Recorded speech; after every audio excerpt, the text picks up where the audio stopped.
Bien, muy buenas tardes, estimados alumnos. Vamos a dar inicio a la clase número 2, siempre correspondiente a la etapa instructora. En la clase anterior habíamos hecho un análisis haciendo una breve retroalimentación sobre la finalidad de la instrucción. Decíamos que tiene por finalidad realizar una investigación para preparar la acusación del imputado o la defensa del imputado por parte del fiscal, el querellante o el defensor en su caso. También habíamos hablado que el juez de instrucción tiene por finalidad ser un garante de la legalidad de todas las diligencias que se le presentan, que le solicitan también su realización, así como efectuar una función de filtro en la investigación precisamente en el desarrollo de la audiencia preliminar, ¿no? Al establecer qué medios probatorios pueden ser admitidos y cuáles no para una eventual vista pública. Habíamos dicho también que la etapa instructora no es una etapa que debe permanecer ociosa, ¿no? Siempre las partes procesales deben de estar atentas al trabajo y realizar o peticionar para que se realicen diligencias según sean sus intereses.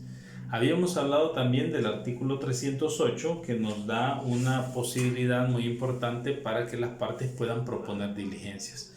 Decía el artículo 308, la proposición de diligencias. Hay diligencias que no necesitan autorización judicial, pero hay otras que sí necesariamente tienen que realizarse con el aval del juez.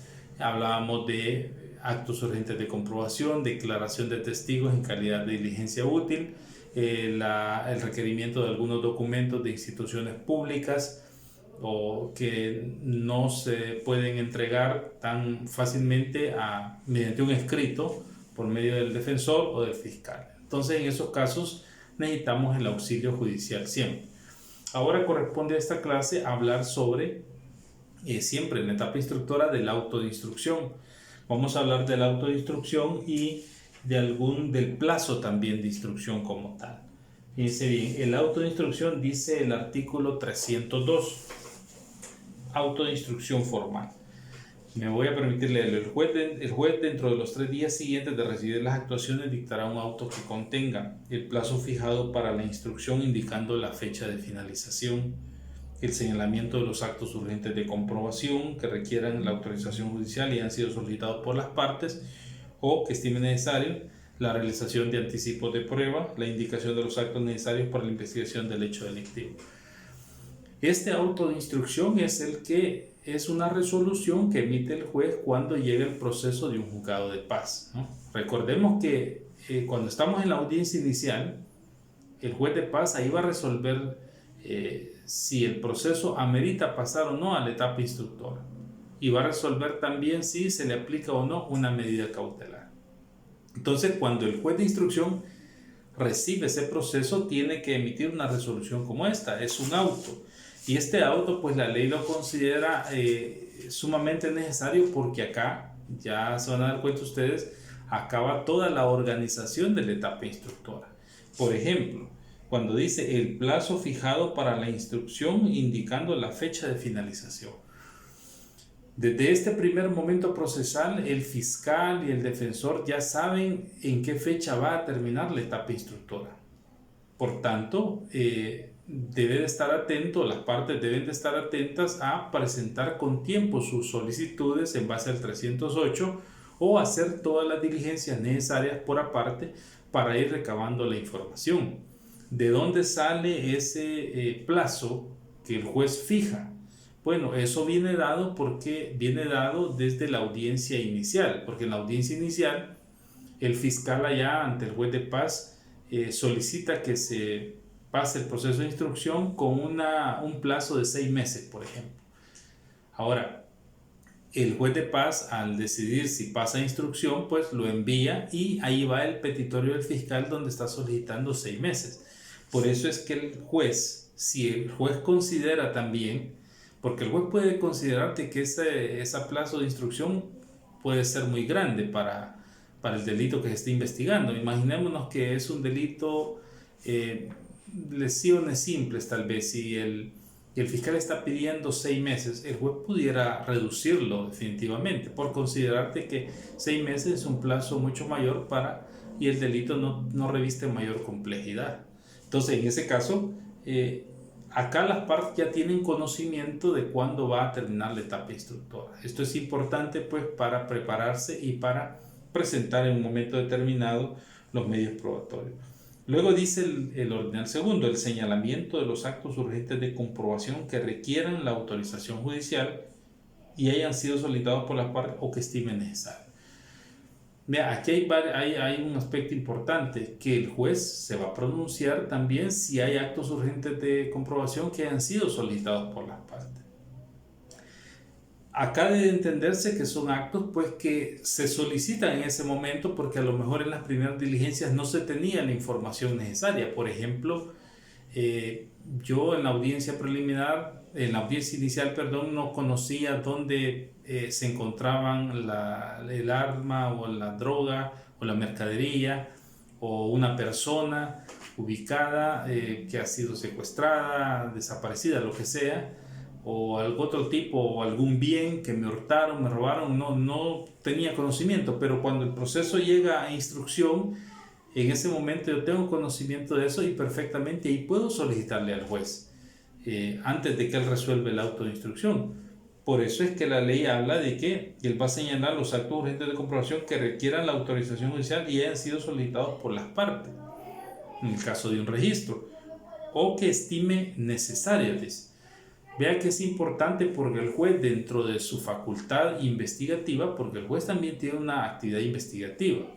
Si bien es cierto, en nuestro sistema procesal penal acusatorio, no es función directamente del juez o de los jueces investigar, porque esa función, el monopolio lo tiene la Fiscalía como tal, por mandato constitucional y desarrollado en la ley secundaria y en nuestro Código Procesal Penal.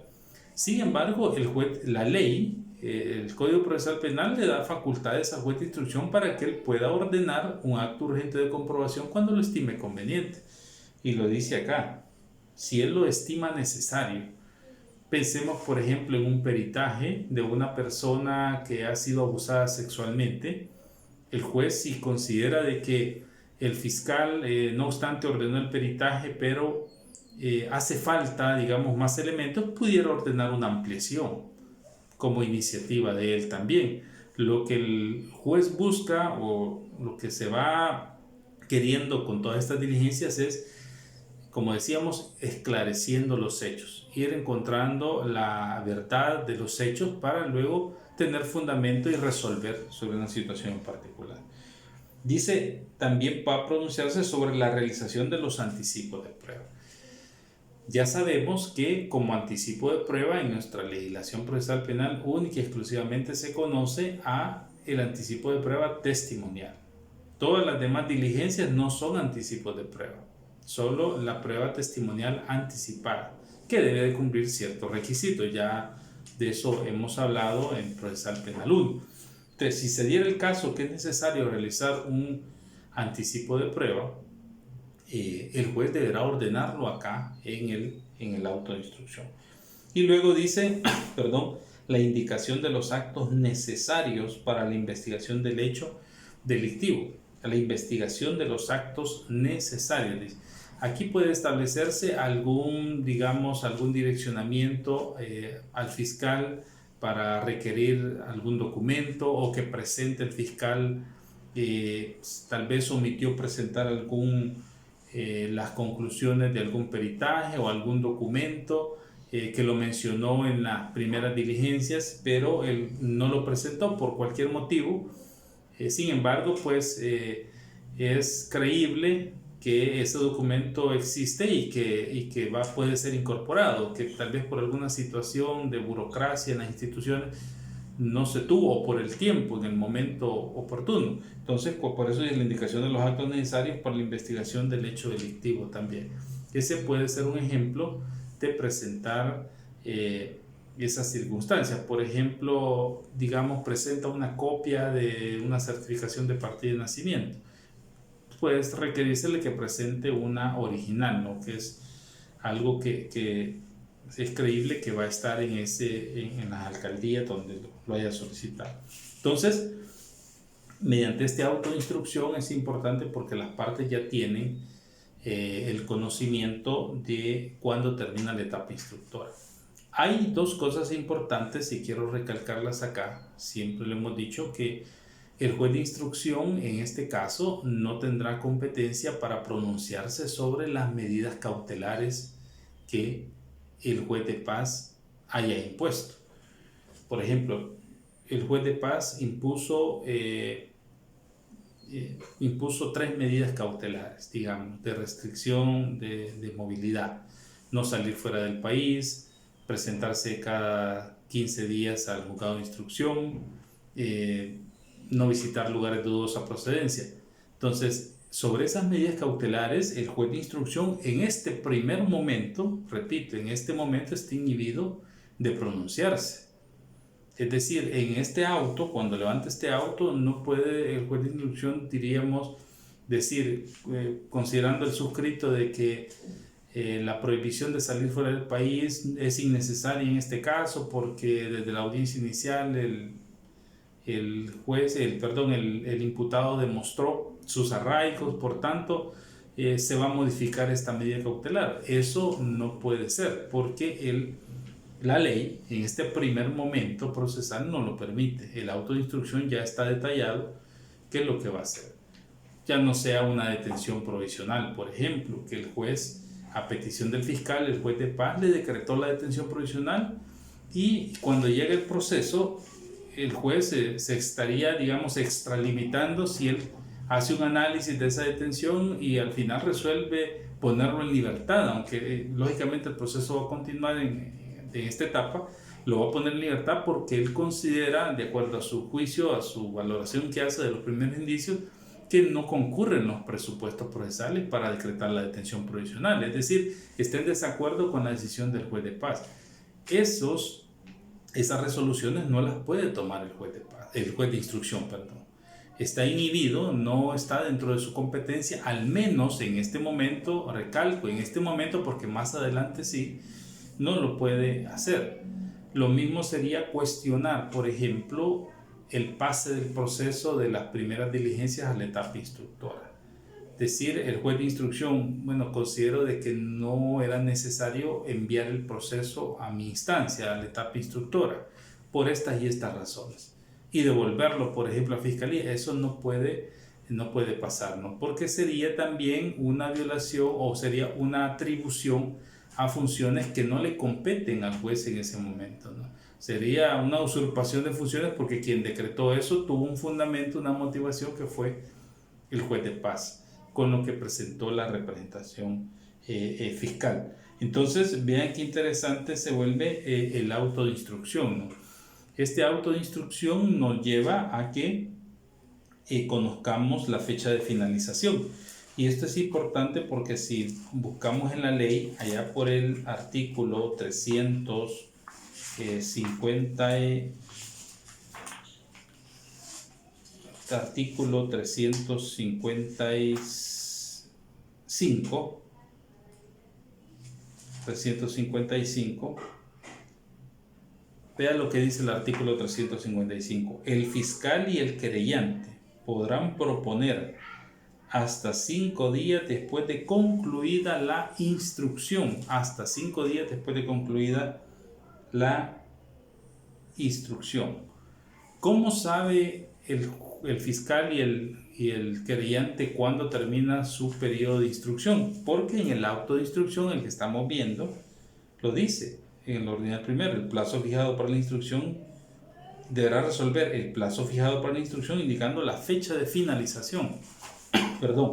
Entonces, cuando él ya conoce eso, ya el 355 le dice: el fiscal y el querellante podrán proponer hasta 5 días después de concluida la instrucción su acusación, un sobreseimiento provisional o definitivo, la aplicación de un criterio de oportunidad, la suspensión condicional del procedimiento, la aplicación del procedimiento abreviado, la homologación de los acuerdos alcanzados en la conciliación o mediación en sede administrativa.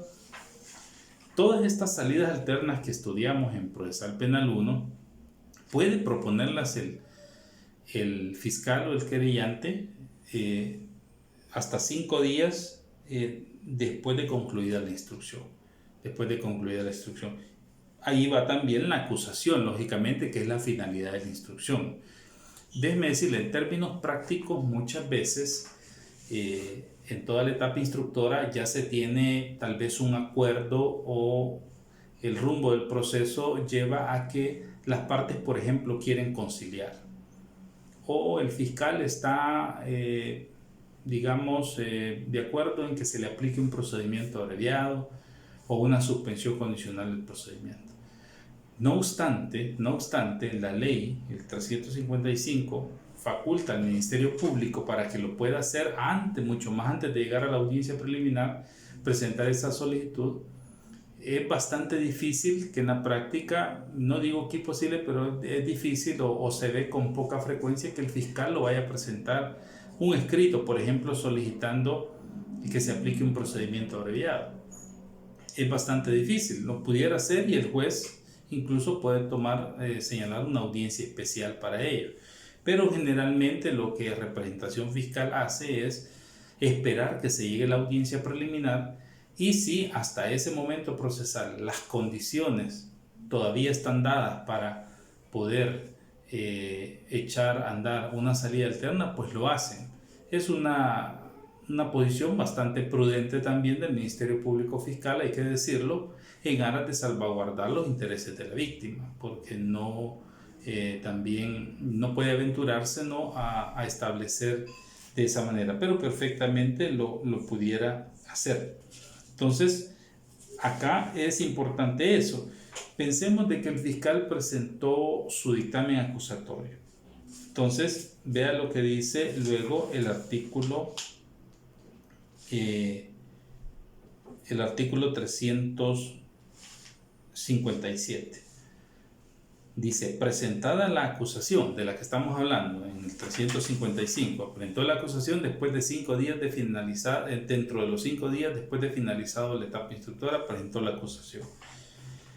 357, presentada la acusación o las otras solicitudes previstas en la ley, es decir, cualquiera de las salidas alternas que menciona ahí, el juez dentro de las 24 horas pondrá a disposición de todas las partes las actuaciones y las evidencias para que puedan consultarlas en el término de 5 días.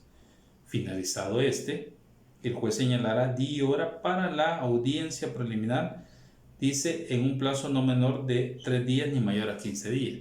Ahora vea lo que dice el 358. Dentro de los 5 días previstos en el artículo anterior, lo que acabamos de leer, es decir, en esos 5 días de consulta de las partes es el momento procesal para la defensa para presentar también su listado de medios probatorios a ser discutidos en una eventual vista pública. O también en esos 5 días el fiscal puede presentar otras solicitudes. Dice, dentro de los 5 días previstos en el artículo anterior, el defensor o en su caso el fiscal, el querellante o el actor civil por escrito podrán, según corresponda, señalar los vicios formales o falta de fundamento de la acusación, objetar la petición de un sobreseimiento, plantear las excepciones previstas en este código cuando no hayan sido deducidas con anterioridad o se funden en hechos nuevos. Por ejemplo, en este caso de las excepciones, podríamos estar hablando de que, imaginémonos que desgraciadamente, el imputado fallece y el fiscal no se ha dado cuenta sobre eso. Es un momento procesal para presentar una excepción perentoria, que sería en este caso una excepción que va a finalizar el proceso porque ha fallecido el imputado. O podría ser una excepción por falta de competencia. Vámonos a los casos extremos. Pensemos que hasta este momento procesal nos damos cuenta que el imputado, cuando cometió el delito, era menor de edad. Y ese momento es un momento procesal oportuno para presentar ese tipo de excepción. Una excepción perentoria por falta de competencia. El juez de instrucción no pudiera continuar con ese proceso si en realidad se le logra demostrar, mire señor juez, el día 30 de agosto del año tal, cuando se cometió el delito, mi cliente tenía 17 años con tantos meses. Y aquí se lo demuestro con la certificación de partida de nacimiento, etcétera, y todo lo demás. Es un momento para que el juez inmediatamente resuelva declararse incompetente por esa excepción que que han presentado ahí y remitirlo a un juzgado de menores, ¿no? Que será el que lo va a conocer, aunque el imputado actualmente ya sea mayor de edad, pero en el momento en que cometió el delito era menor de edad. Entonces, o pueden solicitar el sobreseimiento definitivo provisional, proponer la suspensión condicional del procedimiento, requerir la aplicación de un procedimiento abreviado, etc. Esto se hace dentro de los 5 días que el juez da después de haber presentado la acusación, ¿no? Y agotado ese plazo. Entonces, vean qué interesante. Esto lo explico por el vínculo que tiene, lógicamente, con el auto de instrucción. Aquí, dentro de estas facultades del 358, ya en este tiempo se puede ofertar otras cosas también. Por ejemplo, incluso solicitar la imposición o revocación de una medida cautelar. Puede que el imputado durante todo el proceso haya estado en libertad, pero el fiscal considera en este momento procesal que se han presentado situaciones importantes que han llamado la atención y que ya el imputado no puede continuar en libertad. O sea, peligra la fuga de él, el entorpecimiento a la investigación, que alguna evidencia se pierde. Entonces decide mejor solicitarle la detención provisional. Perfectamente lo puede hacer. En este caso, dice la ley en el ordinal 9, solicitar imposición o revocación de una medida cautelar. Como también puede darse a la inversa, ¿no? Que el imputado haya estado con diversidad de medidas y las medidas, tal vez no la detención lógicamente no la detención provisional, pero sí ha tenido otras medidas y las ha estado cumpliendo a cabalidad, ¿no? Y se considera de que no hay peligro de fuga, no hay peligro de entorpecimiento del proceso si él queda en libertad. Podría darse esa situación, incluso que se pida la modificación, incluso si está en detención provisional, y surgiera un hecho, por ejemplo, que definitivamente lleva a las partes, a fiscalía, a pensar que no es conveniente que él esté ya en detención provisional porque, por ejemplo, un video donde se establece claramente quién fue la persona que cometió el delito. Entonces, en este caso, pues, puede solicitar también, o el defensor puede solicitar que se deje sin efecto, requerir algún anticipo de prueba hasta ese momento para ser incorporado al juicio, etc. Ahí tenemos el querellante también en el ordinal tercero, habla ofrecer prueba que pretenda producir en la vista pública cuando el querellante o el fiscal hayan acusado, etc. Entonces, ahí, como nos podemos dar cuenta, tenemos diversidad de peticiones que pueden darse en este periodo procesal, y esto viene vinculado lógicamente con el auto de instrucción. Ahora, ¿qué pasaría si el fiscal no presenta, digamos, acusación en el plazo legalmente establecido? Entonces, el juez lo que va a hacer es solicitar al fiscal superior que se pronuncie sobre la acusación o no en este caso. Vea lo que dice el artículo, vamos a ver, falta de acusación, allá por el artículo 355. Por el artículo 355 encontramos, aquí está. Dice, si por negligencia o fuerza mayor el fiscal no presenta solicitud alguna, el juez intimará al fiscal superior para que lo haga dentro de los 3 días. De no hacerlo, se declarará extinguida la acción penal. Vean el efecto que tiene el hecho de no presentar la acusación fiscal. Pareciera bastante difícil, diríamos, que un fiscal no presente la acusación porque tiene que llevar la secuencia del proceso, pero pensemos que se entrepapeló, se archivó, se cambiaron de unidad, de jefatura, de lo que sea, y no la presentó. El efecto jurídico de declarar extinguida la acción penal es fuerte porque se entiende pues que estamos frente a una declaratoria de la que habla el artículo 31 del Código Procesal Penal, donde dice la acción penal se extinguirá por. Estamos hablando de una excepción perentoria. En caso de que el fiscal, dice, o el querellante, el inciso segundo, solicite un sobreseimiento y se trate de los supuestos señalados en que no se extingue la acción civil o de la aplicación de un procedimiento abreviado, podrán solicitar, si fuere procedente, que el juez de instrucción se pronuncie a audiencia preliminar sobre la reparación de los daños y perjuicios. Sobre esto, pues cuando veamos lo de la reparación civil en el delito, en el proceso penal, vamos a explicar más al detalle aquellos casos donde no se extingue la acción civil como tal. Y uno de ellos es en el caso de el juicio por jurados también, que ahí se puede solicitar la reparación civil en este caso, pero lo vamos a explicar más adelante. Entonces, vean qué interesante se vuelve esto con la etapa instructora. Es importante analizar también el artículo 356, ya que estamos hablando de la presentación o de la acusación como tal. Y el artículo 356 nos habla precisamente de los requisitos que deben de cumplir el fiscal o el querellante al momento de presentar su acusación. Dice, por ejemplo, dentro de todos los requisitos hay uno que es, hay que ponerle mucho cuidado. Por ejemplo, dice, el fiscal, vamos a ver, dice, el fiscal o el querellante podrán en su actuación señalar alternativamente las circunstancias del hecho que permitan calificar el comportamiento del imputado en un delito distinto. No, pero hay otro que habla sobre la... Aquí está, perdón, es el 359. Esto que voy a leer del 359 se aplica perfectamente cuando el fiscal presenta su acusación por escrito o el querellante también. Especialmente dice el inciso segundo del 359. Toda clase de prueba será ofrecida con indicación de los hechos o circunstancias que se pretende probar bajo pena de nulidad. Toda clase de prueba ofrecida. Es decir, yo como fiscal o como querellante necesariamente tengo que explicar qué elemento voy a probar con los medios probatorios que estoy adjuntando a mi acusación.